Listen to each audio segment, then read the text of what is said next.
Tonight, we are holding the governor's office accountable after a program designed to help more Georgians get health insurance fell far short of expectations in its first year. Georgia's Pathways to Coverage program is the only program in our country to include a work requirement for Medicaid coverage.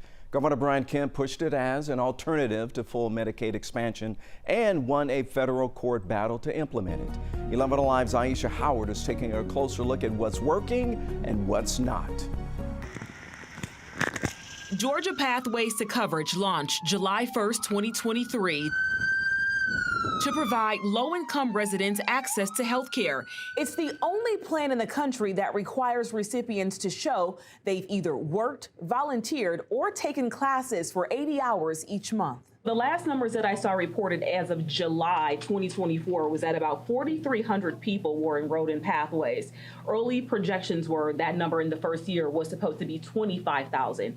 What do you attribute to a pretty drastic gap, especially to the people who say a work requirement, we are first, just doesn't work?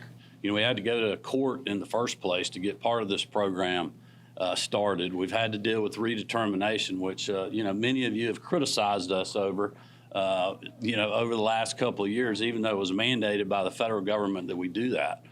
So we're in a really good place now. Governor Kemp says the goal of Pathways is to support residents on their journeys to financial independence and to eventually transition them to private coverage. To qualify, you must be a Georgia resident between the ages of 19 to 64 and have a household income of up to 100% of the federal poverty level.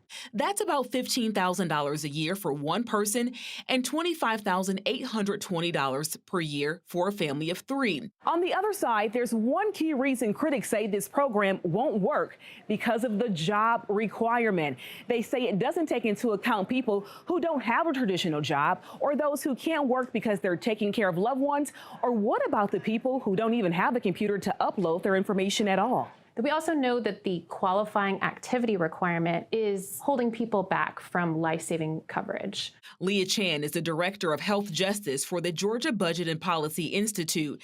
She believes hundreds of thousands more Georgians could be covered if the state would agree to full Medicaid expansion.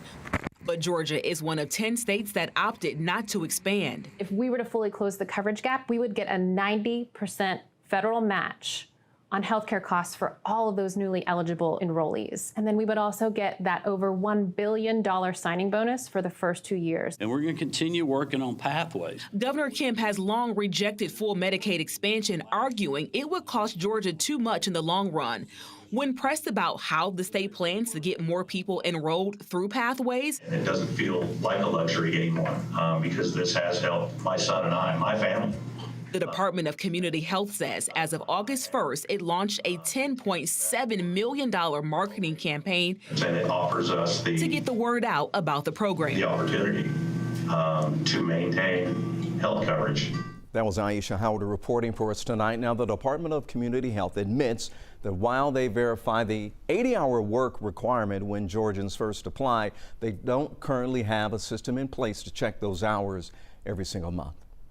Right now, they have